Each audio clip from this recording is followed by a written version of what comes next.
De Samuel, chapitre 16. Lorsque David eut un peu dépassé le sommet, voici, Tsiba, serviteur de Méphibosheth, vint au-devant de lui avec 2 ânes bâtés, sur lesquels il y avait 200 pains, 100 masses de raisins secs, 100 de fruits d'été, et une outre de vin. Le roi dit à Tsiba, « Que veux-tu faire de cela ?» Et Tsiba répondit, « Les ânes serviront de monture à la maison du roi, le pain et les fruits d'été sont pour nourrir les jeunes gens, et le vin pour désaltérer ceux qui seront fatigués dans le désert. » Le roi dit, « Où est le fils de ton maître ?» Et Tsiba répondit au roi, « Voici, il est resté à Jérusalem, car il a dit, « Aujourd'hui la maison d'Israël me rendra le royaume de mon père. » Le roi dit à Tsiba, « Voici, tout ce qui appartient à Méphibosheth est à toi. » Et Tsiba dit, « Je me prosterne. Que je trouve grâce à tes yeux, ô roi mon seigneur. » David était arrivé jusqu'à Bachurim. Et voici, il sortit de là un homme de la famille et de la maison de Saül, nommé Shimei, fils de Guéra. Il s'avança en prononçant des malédictions, et il jeta des pierres à David et à tous les serviteurs du roi David, tandis que tout le peuple et tous les hommes vaillants étaient à la droite et à la gauche du roi. Shimei parlait ainsi en le maudissant, « Va-t'en, va-t'en, homme de sang, méchant homme. L'Éternel fait retomber sur toi tout le sang de la maison de Saül, dont tu occupais le trône, et l'Éternel a livré le royaume entre les mains d'Absalom, ton fils. Et te voilà malheureux comme tu le mérites, car tu es un homme de sang. » Alors Abishai, fils de Tseruja, dit au roi, « Pourquoi ce chien mort maudit-il le roi mon seigneur?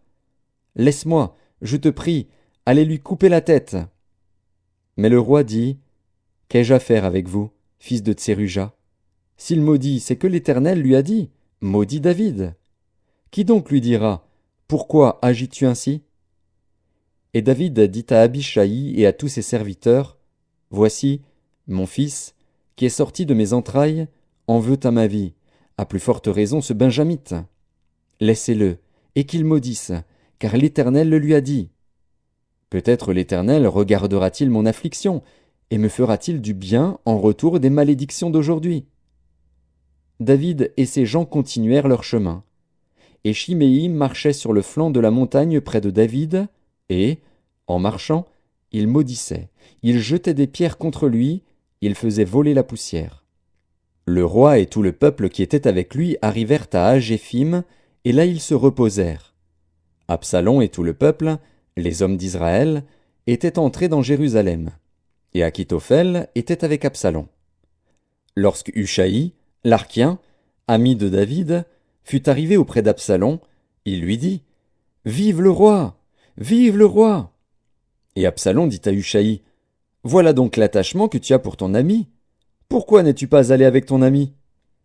Hushaï répondit à Absalom, « C'est que je veux être à celui qu'ont choisi l'Éternel et tout ce peuple et tous les hommes d'Israël, et c'est avec lui que je veux rester. D'ailleurs, qui servirai-je? Ne sera-ce pas son fils?